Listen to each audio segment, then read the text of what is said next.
نہیں پکانی ہے کوئی بول دے نہیں ہاں نہ نہیں کر دے پروگرام بدلیا تو نہیں جی ایت کی کہ وہی کام شروع ہوا لاسٹ ٹائٹ ہونے والا کیوں جی پکڑیاں نہ دیکھیں 10 محرم کو انشاءاللہ تعالی ہم بھی پکائیں گے انشاءاللہ یہاں بھی پروگرام ہوگا تو 10 محرم کو جو دیکھ پکنی ہے تو ایسا نہیں ہو سکتا کہ یکم محرم کو حضرت عمر کے نام کی بھی کوئی پک جائے اگر امام حسن حسین کے نام کی دیگیں پکے تو جو امام حسن حسین کے سے پیار کرنے والے ہیں جو امام حسن حسین سے ہم لوگوں نے بھی عجیب رٹا اپنایا ہے نا ہم لوگ بات کا ایک پہلو دیکھتے ہیں دوسرا نہیں دیکھتے حضرت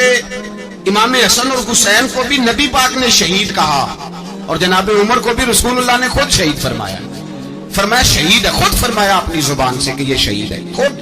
میرا عمر شہید ہے تو ان کے نام کی دیگ نہیں پکنی چاہیے اس طرف نہیں ہماری توجہ ہونی چاہیے اور اہل بیت نبوی یہ بات میں پہلے بھی کرتا ہوں آج پھر کرنا ضروری سمجھتا ہوں اہل بیت کا پیار سن لو کان کھول کے اہل بیت کا پیار اگر ہمیں کسی نے سکھایا ہے تو سیدنا عمر فاروق نے سکھایا ہے اہل بیت نبوت کی محبت اگر کسی نے سکھائی ہے تو کس نے سکھائی ہے بول کے بتائیے حضرت عمر نے اہل بیت کا پیار ہمیں حضرت عمر نے بول کر کے سکھایا ہے بھائی یاد رکھیں کسی کی طاقت نہیں تھی دم مارنے کی حضرت عمر کے سامنے طاقت ہی نہیں تھی کیسر و کسرا کانپ جاتے جرأت ہی نہیں کرتے تھے حضرت اور ہمارے تو تعلقات بڑے ہیں نا غیروں سے حضرت ابو موسیٰ اشعری رضی اللہ تعالیٰ عنہ فرماتے ہیں میرا منشی سائی تھا وہ کاتب کہتے تھے وہ لوگ میرا حساب کتاب عیسائی تھا تو فرماتے ہیں ایک دن میں نے وہ سارا حساب کتاب لین دین کے حضرت عمر کو دکھایا تو فرمانے لگے جس نے لکھے ہیں اس کو بلاؤ کہنے لگے ضرور مسجد نہیں آ سکتا کیوں نہیں آ سکتا کہنے لگے وہ عیسائی ہے کہتے ہیں حضرت عمر جلال میں آ گئے آپ فرمانے لگے جنہیں رب دور کرتا ہے تم کیوں قریب کرتے ہو جنہیں اللہ دور کرتا ہے فرمایا تم غیروں کو اگر عہدے دو گے تو اپنوں کا کیا بنے گا اگر تم غیروں کو عہدے دو گے تو اپنوں کا یہ سوچ ہے جو آج برما کے مسلمانوں کے لیے بھی ضروری ہے کہا اگر تم غیروں کو عہدے دو گے تو اپنوں کا ہم نے غیروں کو عہدے دیے تو دیکھا نا اپنے کس طرح کاٹے جا رہے ہیں غیروں کو جو عہدے دے دیے جرانے سارے غیروں سے روز دعویٰ ہوتا ہے چین ہمارا سجن ہے چین ہمارا دوست ہے او بھائی دوست ہے تو اس سے کہو نا کہ برما تو تمہاری ایک چھوٹی سی ریاست ہے چین کے بغیر تو وہ سانس بھی نہیں لے سکتا اس کو کہو نا اس حکومت پہ دباؤ ڈالے لیکن ہم لوگوں نے غیروں کو عہدے دیے تو اپنے پس گئے حضرت عمر کہتے تھے ذمہ کا ہم ادب کریں گے ذمہ کافر کا ہم ایسا کافر جو مسلمان ریاست کو قبول کرے بدامنی نہ پھیلائے ایک آدمی کو آپ نے دیکھا آنکھوں سے نابینا ہے اور بھیک مانگ رہا ہے تو حضرت عمر کو نظر آ گیا فرمایا کون ہو اس نے کہا میں یہودی ہوں فرمایا بھیک کیوں مانگتی ہوں کہا جب تک تندرست تھا مسلمانوں کو جزیہ دیتا تھا بوڑھا ہو گیا ہوں کیا کروں حضرت عمر نے گھوڑے کی پشت پہ بٹھایا کافر کو گھوڑے کی پشت پہ بٹھایا اور بٹھا کے مدینے لائے حضرت علی شیر خدا وزیر خزانہ پہ فرمایا علی اس کا وظیفہ جاری کرو کہا یہ کون ہے فرمایا یہ یہودی ہے لیکن یہ ہمیں جزیہ دیتا رہا بوڑھا ہو گیا بیچارہ بھیک مانگنے پہ مجبور ہے ہماری حکومت کے اندر رہتا ہے اس کا پورا وظیفہ جتنا خرچہ اتنا وظیفہ لگاؤ حضرت علی کہتے ہیں میں وظیفہ لگا رہا تھا اور وہ میرے نبی کا کلمہ پڑھ رہا تھا وہ رسول اللہ کا کلمہ پڑھ رہا تھا یہ مزاج یہ نہیں کہ کافر حضرت عمر نے گورنروں کو خط لکھے تھے کہ زبردستی کسی کو مسلمان نہیں کرنا جہاں ان کی عبادت گاہیں بنی ہو گرانی نہیں کوئی مندر کوئی گرجا ضائع نہیں کرنا اسلام سب کو جینے کا موقع دیتا ہے پر بے ایمانو ظالموں بدذاتوں تمہیں یہ کہتا ہے کہ ہم تمہیں جینے کا موقع دیتے تم بھی مسلمانوں کو جینے کا موقع دو یہ جہاں بستے ہیں جہاں رہتے ہیں انہیں وہاں جینے کا موقع دو انہیں بھی اللہ اکبر کہنے کا موقع دو انہیں بھی قرآن پڑھنے کا موقع دو انہیں بھی رسول اللہ پر درود پڑھنے کا موقع دو ہمارے ملک میں عیسائی اپنی مرضی سے کھلے عام تبلیغ کرتے ہیں یہاں تو چینل چلائے ہیں عیسائیوں نے کسی مذہبی جماعت نے کبھی جلوس نکالا ہے کہ عیسائیوں کا چینل بند کرو بولے نکلا ہے کہ نہیں نکلا کتنے ظلم کی بات ہے ہم جب غیر کو اتنا تحفظ دیتے ہم نے دیکھا ہے مجھے 20 لوگوں نے عید پہ ٹیلی فون کیے کہ عیسائیوں کو قربانی کا گوشت دے لیں مجبور ہیں جی دروازے پہ آ گئے ہیں ہمارے کام کاج کرتے ہیں 20 لوگ عام آدمی کے دل میں ان کا اتنا جذبہ ہے وہ مسائل کا بیان کرنا ایک علیحدہ بات لیکن ہمارے دل کافر کے حق میں بھی نرم ہو جاتے تم کس قدر زیادہ بے ایمان ہو اور کفر کس قدر زیادہ ذلیل ہو گیا ہے کہ مسلمان کے حق میں نرم ہوتا ہی نہیں اور اس سے بڑے ذلیل وہ ہیں جو ان ذلیلوں کے سپورٹر ہیں وہ کسی عرب ملک کے حکمران ہو یا کسی اور جگہ وہ بڑے ذلیل ہیں جو ان ذلیلوں کے سپورٹر ہیں جو برما کی بچیوں کے قتل پر اپنی حکومتیں چمکا رہے ہیں انہیں شرم نہیں آتی